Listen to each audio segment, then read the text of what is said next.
કોંગ્રેસના ઉમેદવારોના નામ જાહેર થવાની જે યાદી છે તેના ઉપર વિશેષ ચર્ચા કરવામાં આવી રહી છે। ત્યારે સૌથી મોટા સમાચાર અત્યારે મળી રહ્યા છે। કોંગ્રેસના ઉમેદવારોની યાદી જાહેર પર ચર્ચા કરાશે। સીઈઓની બેઠકમાં થશે ગુજરાતના ઉમેદવારોની ખાસ ચર્ચા। 24 બેઠક પર લડશે કોંગ્રેસ લોકસભા ચૂંટણી તેવું પણ અત્યારે જાણવા મળી રહ્યું છે। તેના પર અત્યારે મોટા સમાચાર મળી રહ્યા છે। सीईसीની બેઠકમાં થશે ગુજરાતના ઉમેદવારોની ખાસ ચર્ચા। 24 જેટલા બેઠક પર લડશે કોંગ્રેસના ઉમેદવારો ચૂંટણી। તો આજ મુદ્દે વધુ વિગતો સાથે મેહુલ દુધરેજિયા સંવાદદાતા ફોનલાઈન પર જોડાઈ ચૂક્યા છે। મેહુલ, કોંગ્રેસમાંથી અત્યારે મોટા સમાચાર સામે આવી રહ્યા છે। ઉમેદવારોના નામ વિશે ચર્ચા કરાશે, શું છે માહિતી?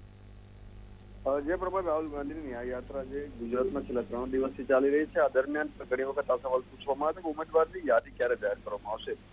આજે વહેલી સવારે પણ એક મહત્વપૂર્ણ બેઠક છે, ધારાસભ્યો તેમજ હોદ્દેદારો છે તેની વચ્ચે રાહુલ ગાંધી સાથે થઈ હતી।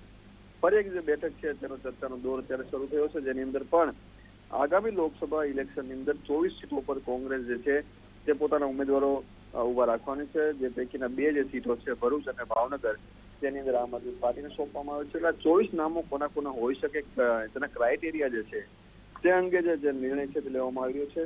આગામી ટૂંક જ સમયની અંદર આજે 24 નામો પૈકીના જે મુખ્ય નામો છે જે જાહેર થાય, જેમાં કોઈ સમસ્યા ના થાય તેવા જે નામો છે તે જાહેરાત થઈ શકે છે તેવી પૂરેપૂરી શક્યતા છે।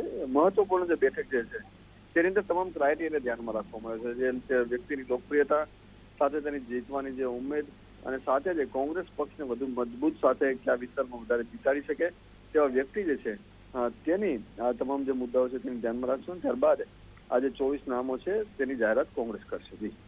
જી મેહુલ, આ દિગ્ગજોના રાજીનામા બાદ હવે કોંગ્રેસમાં કોણ, તે પણ એક મોટો સવાલ છે ને?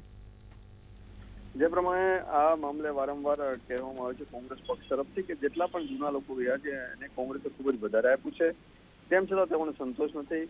સાથે સાથે બીજી મહત્વની વાત એ કરી છે કે ક્યાંક ને ભ્રષ્ટાચારમાં લિપ્ત થયેલા હોય ને જે ભાજપના વોશિંગ મશીનમાં સાફ થવા માટે ગયેલા હોય તેવા નેતાઓ જે છે તે કોંગ્રેસ છોડીને ભાજપમાં જઈ રહ્યા છે। સાથે સાથે આ જે લોકો ગયા છે તેઓ છેલ્લા કેટલાય વર્ષોથી હતા, પરંતુ છોડીને જાય છે તો સામે યુવા નેતાઓ જે છે તૈયાર થઈ રહ્યા છે। યુવા નેતાઓનો સ્કોપ જે છે તે વધ્યો છે। જે ઉંમરલાયક નેતાઓ જે છે તેને સ્વૈચ્છિક રાજીનામા આપવાના બદલે આ રીતે ભાજપમાં જોડાઈને પોતાનું જે ક્યાંક કદ છે તે ઘટાડી રહ્યા છે।